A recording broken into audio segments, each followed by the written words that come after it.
আসসালামু আলাইকুম ভাই। আপনি ভালো আছেন তো নাকি? ভাই আমি আজ আপনার কাছে একটা প্রশ্ন করতে চাই, যদি আপনি আমার প্রশ্নের সঠিক জবাব দেন তাহলে আমি মনে করব যে বাংলাদেশ ছাত্রলীগ নেতাকর্মীদের বিবেক বুদ্ধি বলে কিছু আছে। আচ্ছা ভাই, আপনি তো বাংলাদেশ ছাত্রলীগের ক্যাডার তাই না? কিছু মনে করবেন না, আমি আপনাকে ক্যাডার বলে ফেলেছি। আর আমি কেন আপনাকে ক্যাডার বলছি আপনি সেটা ভালো করেই জানেন।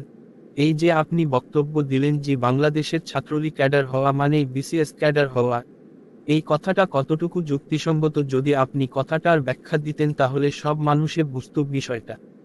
ওয়ালাইকুম আসসালাম রাহমাতুল্লাহি ওয়া বারাকাতুহু।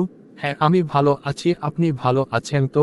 আর হ্যাঁ, আমি যে কথাটা বলছি যে ছাত্রলীগের ক্যাডার হওয়া মানে বিসিএস ক্যাডার হওয়া, আমি তো খারাপ কিছু বলি নাই, যা সত্য তাই বলেছি।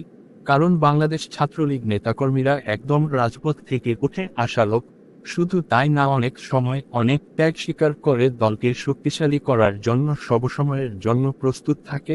আর আমরা কোন রাজাকারের হাতে ক্ষমতা দিতে চাই না, কারণ রাজাকার ক্ষমতায় আসলে আমাদের জনগণ সব না খেয়ে মরে যাবে।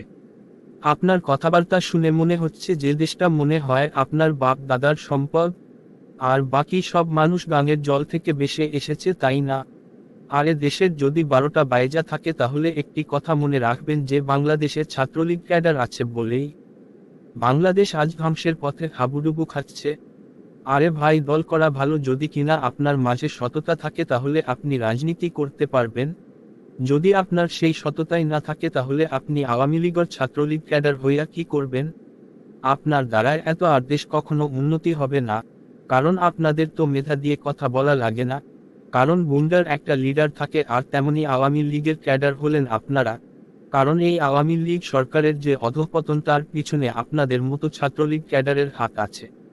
তাই আমি বলবো এখনো সময় আছে ভাই, সরকারকে ভালোভাবে চলতে দিন, দেশের মানুষকে শান্তি মতো থাকতে দিন। কারণ আপনাদের মতো কিছু কিছু চামচাদের কারণে কোন সরকারে সুস্থভাবে কোন কাজ করতে পারে না।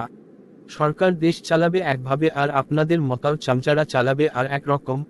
আরে ভাই, একটি কথা বোঝেন না কেন? বলদ দিয়ে হাল চাষ করা যায়, বলদ দিয়ে কখনো দৌড়ের প্রতিযোগিতা হয় না, কথাটা মনে রাখবেন।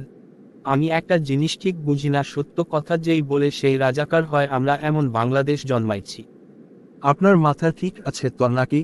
আপনি কার সামনে দাঁড়িয়ে কি বলছেন ভালো করে ভেবে চিনতে বলছেন তো নাকি? আরে ভাই, আমরা তো কেউ আপনার পেছনে লাগতে যাই না নাকি? আমরা শুধু তার পেছনে লাগতে যাই যারা দেশ বিরোধী কথা বলে এবং আন্দোলন করে এবং দেশের সম্পদ নষ্ট করে। আমরা তো শুধু তাদের বিরুদ্ধে কথা বলি এবং রুখে দাঁড়াই। তা তো দেখতেই পারছি, তাই না? আরে আপনারা তো চান যে লেখাপড়ার কি দরকার? লেখাপড়ার পরে 10 লাখ টাকা ঘুষ দিয়ে চাকরি নিব, কিন্তু সেই চাকরির তো কোনো গ্যারান্টি নাই। তার চাইতে ভালো ছাত্রলীগ দলের নাম লেখাই, তাও তো বাড়ি গাড়ির মালিক হওয়া যাবে, দেশের বাহিরে ও অবৈধ সম্পদের পাহাড় গড়া যাবে। আরে ভাই, আমরা বুঝি তো কেরা কিসের ধান্দায় ঘুরে, এগুলা সব মানুষই এখন বোঝে। আরে ভাই, প্রধানমন্ত্রীর যে বাড়ির পিয়ন সেও নাকি 400-500 কোটি টাকার মালিক হয়, কিভাবে সম্ভব এইগুলা? শুধু তাই না, এ ধরনের প্রমাণ আরও অহরহ আছে। যাই হোক, আপনার মতো মূর্খ ছাত্রলীগ ক্যাডারের সাথে কথা বলার মতো এত সময় আমার কাছে নাই। আল্লাহ পাক যদি বাঁচিয়ে রাখে তাহলে আপনার সাথে পরবর্তী ভিডিওতে ঠান্ডা মাথায় দেব। যাই হোক প্রিয় দর্শক বন্ধুরা, আমাদের এই ভিডিওগুলো যদি আপনাদের কাছে একটু ভালো লেগে থাকে তাহলে আমাদের এই পেজটি ফলো দিয়ে রাখবেন সবাই।